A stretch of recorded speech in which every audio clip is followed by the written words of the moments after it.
오늘은 여호와의 칠절기, 초실절에 대해서 살펴보기를 원합니다.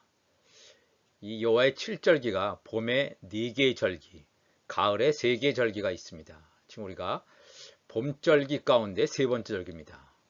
이스라엘의 종교력으로 첫 번째 달에 6월절, 첫 번째 달 14일에 6월절 있고 15일부터 1월달 15일부터 21일까지가 무교절입니다. 그 다음에 그 세 번째 절기가 초실절인데 6월절 지나서 무교절이 시작되는데 무교절 시작한 15일 그 다음 날이 초실절이 되겠습니다. 그 이스라엘의 3대 절기는 아닌데 이 초실절이 굉장히 중요한 의미를 담고 있습니다. 영어로는 Feast of the First Fruit, 처음 열매를 드리는 거죠. 처음 열매. 여기서 말하는 처음 열매라고 하는 것은 볼이 추수했을 때 처음 하나의 단을 제사장에게 가져가서 하나님께 드리는 절기가 되겠습니다. 이 초실절을 히브리어로는 비쿠림이라고 합니다. 비쿠림. 그러니까 처음 열매죠. 처음 열매. 그러니까 이 처음 열매를 하나님께 드린다는 것은 이 처음 열매가 하나님께 드려져서 받아들여졌을 때 모든 나머지 것도 다 받아들여지는 이 놀라운 하나의 대표성을 이 처음 열매가 가지고 있다는 것에 주목해야 됩니다. 이건 보리추수 중에 처음 열매를 드리는 절기가 초실절이 되겠습니다. 한번 좀 더 깊이 이제 그 말씀을 통해서 들어가 보도록 하겠습니다. 레위기 23장 9절 보면 이 초실절에 대한 설명이 나옵니다. 여호와께서 모세에게 말씀하여 이르시되 이스라엘 자손에게 말하여 이르라. 너희는 내가 너희에게 주는 땅에 들어가서 너희의 곡물을 거둘 때에 너희의 곡물의 첫 이삭 한 단을 제사장에게로 가져갈 것이요 제사장은 너희를 위하여 그 단을 여호와 앞에 기쁘게 받으심이 되도록 흔들되 안식일 이튿날에 흔들 것이며 그랬습니다. 이것이 이제 이 초실절 세 번째 절기인 초실절에 대한 설명인데 첫 이삭 한 단, 즉 보리 추수 처음 한 단을 제사장에게로 가져갈 것이다. 제사장은 너희를 위하여 그 단을 첫 번째 단을 여호와 앞에 기쁘게 받으심이 되도록 흔들되 안식일 이튿날에 흔든다. 6월절은 성금요일, 예수님께서 돌아가신 날이 금요일 아닙니까? 성금요일 6월절인데 6월절 다음 날이 안식일입니다. 근데 여기서 안식일 이튿날에 초실절이 온다 했을 때 안식일 이튿날이면 종교적으로 1월달 16일이구나 하는 것을 알 수가 있겠습니다. 한번 이제 그걸 보면 여호와의 칠절기 봄절 가운데 6월절은 1월 종교적으로 1월 14일 예수님의 죽으심이라고 말씀드렸죠. 그 다음에 무교절은 1월 15일부터 21일까지 7일 동안 예수님께서 땅속에 매장당하신 사건, 매장당하셔서 그냥 아무것도 안 하신 것이 아니라 예수님의 몸은 썩지 않고 그냥 있는 몸 가운데서 영은 옥에 가셔서 말씀을 전하셨다. 이게 무교절의 놀라운 비밀이다. 지난번에 말씀을 드린 것으로 압니다. 그 다음에 오늘 초실절은 이스라엘 종교력 1월달 16일입니다. 이건 예수님의 부활을 예표하는 것입니다. 부활을 상징하는 중요한 날입니다. 예수님이 6월절에 돌아가시고 사흘 만에 부활하셨다 했을 때 그 사흘이 초실절이 되겠습니다. 처음 익은 열매, 우리 예수님을 가리켜서 부활의 처음 열매라고 말합니다. 우리가 이것도 좀 더 살펴볼 텐데, 그래서 이 초실절의 절기가 예수님의 부활을 나타내는구나 하는 것을 알 수 있습니다. 조금 더 살펴보겠습니다. 레위기 23장 12절에 너희가 그 단을 첫 번째 보리 추수했을 때 처음 한 단을 흔드는 날에 1년 되고 흠없는 숫 양을 여호와께 번제로 드리고 그 소재로는 기름 섞은 고운 가루 10분의 2 에바를 여호와께 드려 화제로 불에 굽는다는 거죠. 화제로 삼아 향기로운 냄새가 되게 하고 전제로는 포도주 4분의 1 흰을 쓸 것이며 너희는 너희 하나님께 예물을 가져오는 그날까지 떡이든지 볶은 곡식이든지 생이삭이든지 먹지 말지니 이는 너희가 거주하는 각 처에서 대대로 지킬 영원한 규례니라. 아멘. 초실절에 대한 얘기를 지금 계속하고 있습니다. 그 한 달, 보리, 추수, 처음, 열매 한 단을 흔드는 날에, 요 흔든다는 말이 흔드는 날에 1년 되고 흠 없는 숫양을 드린다. 여호와께 다 태워서 번제로, 모든 것을 태워서 바치는 번제로 드린다. 1년 되고 흠 없는 숫양은 누구를 가리키냐면 예수 그리스도를 가리킵니다. 우리가 보통 6월절에도 어린 양을 잡아서 먹는 그런 절기를 가지지 않았습니까? 그래서 1년 되고 흠 없는 순양은 예수 그리스도를 말합니다. 흠이 없습니다. 예수님께서는 돌아가시기 전에 우리가 지난번에 살펴본 것처럼 수많은 사람들이 신문하고 뭔가 예수님에게서 꼬투리나 죄를 잡아내려고 했지만 예수님은 흠이 없습니다. 죄가 없습니다. 그 순양임을 예수님께서 돌아가시기 전에 증거된 것을 볼 수 있습니다. 1년 되고 흠 없는 숫양을 여호와께 번제로 드리고 그 소재로는 곡식 제사로는 기름 섞은 고운 가루 10분의 2 에바를 여호와께 드린다. 이 곡식 제사로는 기름 섞었다. 이건 성령의 기름이에요. 성령의 기름을 하나 예표합니다. 성령의 기름 섞은 고운 가루. 고운 가루라는 건 뭡니까? 어떤 이런 보리를 추수했을 때 보리를 감싸고 있는 보리의 그 나다를 감싸고 있는 껍질이 다 깨뜨려져서 곱게 빻아서 고운 가루가 되었습니다. 수많은 환난과 역경과 어려움, 그다음에 사람의 모든 육신 것들이 다 벗어짐으로 말미암아 고운 가루가 되었습니다. 고운 가루가 되었을 때만이 떡으로 빵으로 만들 수 있습니다.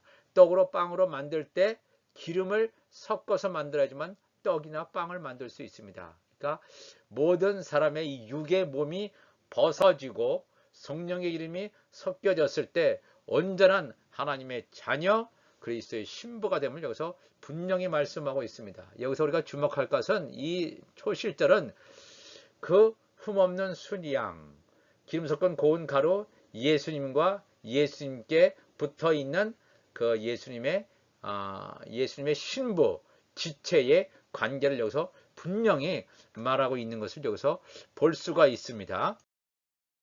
그러면서 누가복음 10장 1절 보면 예수께서 따로 70인을 세우사 친히 가시려는 각 동네와 각 지역으로 둘씩 앞서 보내시며 이르시되 추수할 것은 많되 일꾼이 적으니 그러므로 추수하는 주인에게 청하여 추수할 일꾼들을 보내주소서 하라. 우리가 이 하나님 말씀에 이 구약 성경에 무슨 곡물을 거두라, 6월절, 무교절, 초실절에 뭔가 이런 곡물, 보리 추수를 해서 첫 번째 열매 한 달을 바치는 것, 이 모든 것이 하나의 곡식으로만 생각하면 안 됩니다. 이 추수해서 얻어지는 곡물은 사람을 말하고 있습니다. 하나님의 자녀를 말하고 있습니다. 하나님의 자녀를 말하고 있기 때문에 이건 하나의 곡식을 하나님께 드린다. 이런 차원에서만 머물면 안 되고 이런 곡식이 하나님께 바쳐지는 하나님의 자녀라고 하는 사실을 우리가 기억해야 됩니다. 물론 이거 어떤 때는 하나님의 자녀고 어떤 때는 하나님의 종을 가리킬 수 있습니다만 우리가 중요한 것은 이것이 하나의 그냥 곡식을 바치는 것, 그 의미로만 생각해서는 안 된다는 것입니다. 사람을 의미한다는 것을 분명히 성경은 우리에게 가르쳐 주시고 있습니다. 고린도전서 15장 20절에 사도 바울이 고린도 교회에게 말합니다. 그러나 이제 그리스도께서 죽은 자 가운데서 다시 살아나사 잠자는 자들의 첫 열매가 되셨도다.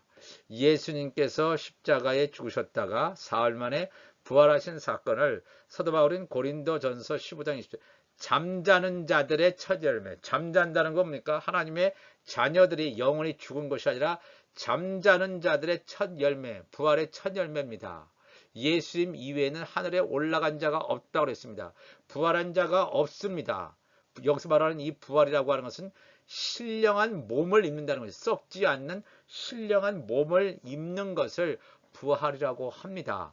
신령한 몸을 입은 자는 예수님 이외에 과거에도 현재도 없습니다. 예수님이 재림하실 때 죽은 자들이 일어나고 산 자들이 신령한 몸을 입는다고 성경은 기록되어 있습니다. 분명히 알아야 됩니다. 잠자는 자들의 첫 열매. 예수님께서는 처음 열매구나. 우리가 조금 전에 레위기 23장에서 살펴본 것처럼 처음 익은 보리 추수 처음 열매의 얼마만큼의 한 웅큼을 제사장에게 가져가는 것입니다. 그러니까 예수님이 첫 열매구나. 여기서 말하는 첫 열매는 부활의 첫 열매이신 예수 그리스도를 말씀하고 있습니다. 고린도전서 15장 23절에도 그러나 각각 자기 차례대로 되리니 먼저는 첫 열매인 부활의 첫 열매인 그리스도요. 다음에는 그리스도 강림하실 때에 그에게 붙은 자요. 그리스도 강림하실 때 그에게 붙은 자라는 건 뭡니까? 예수님의 지체를 말하는 것입니다. 예수님의 지체라고 하는 것은 다른 말로 하면 예수 그리스도의 신부를 말하는 것입니다. 하나님의 자녀를 말하는 것입니다. 보리 추수해서 처음 익은 열매, 첫 이삭은 예수 그리스도를 말하는 것이고 첫 이삭을 포함한 그 처음 열매 한 단이 있습니다. 그 한 단은 예수님께 붙은 예수 그리스도의 지체, 하나님의 자녀를 말하고 있다는 것을 분명히 여기서 우리가 알 필요가 있습니다. 그래서 로마서 11장 16절에도 제사하는 처음 익은 곡식가루가 거룩한 즉 떡동이도 그러하고 뿌리가 거룩한 즉 가지도 그러하니라. 제사하는 처음 익은 곡식가루, 이 바로 예수 그리스도를 상징하고 있습니다. 예수님께서는 어려움과 환난과 십자가를 다 지시고 완전히 부서진 곡식가루가 되었습니다. 처음 익은 곡식가루가 거룩한 즉 그 다음에 떡덩이라고 하는 뭡니까? 떡덩이라고 하는 것은 예수 그리스도를 따라가는 예수님의 제자들, 하나님의 자녀들을 말하고 있습니다. 초실절에 보리 처음 익은 열매에 그것을 하나님께서 받으셨다면 처음 익은 곡식가루가 거룩한 즉 나머지 떡동이도 그러하다 그랬습니다. 이 봄절기라고 하는 것은 처음 열매를 드리는 절기입니다. 봄절기, 6월절, 무교절, 초실절, 오순절, 처음 익은 열매를 드리는 날, 보리추수 처음 익은 열매를 드리는 날이 초실절이고 앞으로 다음 주 살펴볼 오순절은 밀추수의 처음 익은 열매를 드리는 날이 오순절이 되겠습니다. 처음 익은 열매를 드리는 절기가 봄절기입니다. 그런데 이 처음 익은 열매를 하나님께 바쳤을 때 그것이 연락되어진다면 왜? 처음 익은 곡식가루가 거룩한 즉 나머지 떡동이도 그러하다고 분명히 말씀했습니다. 그래서 출애굽기 13장 2절 보면 이스라엘 자손 중에서 사람이나 짐승을 막론하고 태에서 처음 난 모든 것은 다 거룩히 구별하여 내게 돌리라. 이는 내 것이니라 하시니라. 처음 태어난 것, 장자죠. 처음 태어난 것은 다 하나님의 것이다. 이런 말이 있습니다. 처음 태어났다는 건 뭡니까? 처음 열매란 말과 굉장히 많은 상관관계를 가지고 있습니다. 처음 열매, 처음 태어난 것, 예수님 자신이 맏아들입니다. 마태복음 1장 23절 보니까 보라 처녀가 잉태하여 아들을 낳을 것이요 그의 이름은 임마누엘이라 하리라 하셨으니 이를 번역한즉 하나님이 우리와 함께 계시다 함이라. 요셉이 잠에서 깨어 일어나 주의 사자의 분부대로 행하여 그의 아내를 데려왔으나 아들을 낳기까지 동침하지 아니하더니 나음에 이름을 예수라 하니라. 여기서 마태복음 1장 25절에 그냥 우리 성경이나 많은 헬라 성경에도 아들을 낳기까지 이렇게 되어 있지만 이제 킹 제임스 바이블 같은 데로 보면 and knew her not till she had brought forth her firstborn son and he called his name Jesus라고 되어 있습니다. 그냥 아들이라고 하지 않고 첫 번째 아들이라고 킹 제임스 버전에서는 말하고 있습니다. 왜 이렇게 얘기를 하냐 하면은 헬라어 사본이 하나가 아닙니다. 하나가 아니고 여러 가지 많은 헬라어 사본이 있는데 그 중에 어떤 헬라어 사본에는 그냥 아들이라고 마태복음 1장 25절에 말씀하지 않고 첫 번째 아들, 그러니까 바로 장자가 되겠죠. 예수님을 가리켜서 첫 번째 아들이다. 왜냐하면 예수님의 동생이 성경에 분명히 기록되어 있습니다. 그 동생들은 사촌이 아니라, 카톨릭에서 말하는 사촌이 아니고 예수님의 친형제입니다. 그래서 예수님이 장자라고 하는 것은 처음 익은 열매입니다. 예수님이 처음 익은 열매라고 하는 사실을 말하고 있다는 것을 여기서 가르쳐 주고 있습니다. 히브리서 1장 6절에도 그가 맏아들 예수 그리스도를 이끌어 세상에 다시 들어오게 하실 때에 하나님의 모든 천사들은 그에게 경배할지어다 말씀하시며, 그러니까 예수 그리스도가 맏아들이다, 처음 열매다라는 건 성경은 곳곳에서 말씀합니다. 골로새서 1장 15절에도 그는 보이지 않는 하나님의 형상이시요 모든 피조물보다 먼저 나시니, 이 먼저 났다는 것이 피도 됐다는 뜻이 아니라 모든 이 세상의 만물보다 먼저 영원히 존재하고 있다는 사실을 가르쳐 주시는 말씀입니다. 예수님께서 처음 익은 열매다, 초실절에 처음 익은 첫 이삭이다라고 하는 것을 분명히 이 성경은 우리에게 말씀하고 있습니다. 로마서 8장 29절에도 하나님이 미리 아신 자들을 또한 그 아들의 형상을 본받게 하기 위하여 미리 정하셨으니 이는 그로 많은 형제 중에서 맏아들이 되게 하려 하심이라. 예수님은 맏아들이에요. 즉 초실절에 볼이 처음 익은 열매 첫 이삭이라는 것을 성경은 곳곳에서 말씀합니다. 이 맏아들을 보통 그 히브리어로 부코르라고 합니다. 부코르라고 하는데 이 초실절을 비쿠림이라고 했습니다. 그러니까 비쿠림이나 부코르라고 하는 것이 이 히브리어 그 자음은 동일한 자음입니다. 똑같이 처음 익은 열매란 뜻을 가지고 있습니다. 처음 익은 열매구나. 그 다음에 야고보서 1장 17절에도 온갖 좋은 은사와 온전한 선물이 다 위로부터 빛들의 아버지께로부터 내려오나니 그는 변함도 없으시고 회절하는 그림자도 없으시니라. 그가 그 피조물 중에 우리로 한 첫 열매가 되게 하시려고 자기의 뜻을 따라 진리의 말씀으로 우리를 낳으셨느니라. 예수님은 부활의 첫 열매입니다. 보리, 추수, 이삭의 처음 열매 중에서 첫 이삭이 예수님이라면 첫 이삭에 붙어있는 한 단, 그 한 단은 예수님의 지체가 되겠죠. 여기 야고보서 1장 7절에도 예수님의 동생 야고보가 쓴 서신입니다. 그가 그 피조물 중에 우리로 한 첫 열매, 우리도 첫 열매래. 우리는 첫 열매지만 부활의 첫 열매가 아니라 성령에 의해서 말미암은 첫 열매입니다. 왜? 예수님께 붙어있는 우리로 한 첫 열매라고 하는 것은 하나님의 자녀, 예수 그리스도의 신부, 예수 그리스도의 지체임을 말씀하는 말이 되겠습니다. 로마서 8장 23절에도 이뿐 아니라 또한 우리 곧 성령의 처음 익은 열매 나와 있죠. 성령의 처음 익은 열매를 받은 우리까지도 속으로 탄식하여 양자될 것 곧 우리 몸의 구속을 기다리느니라. 예수님은 부활의 첫 열매예요.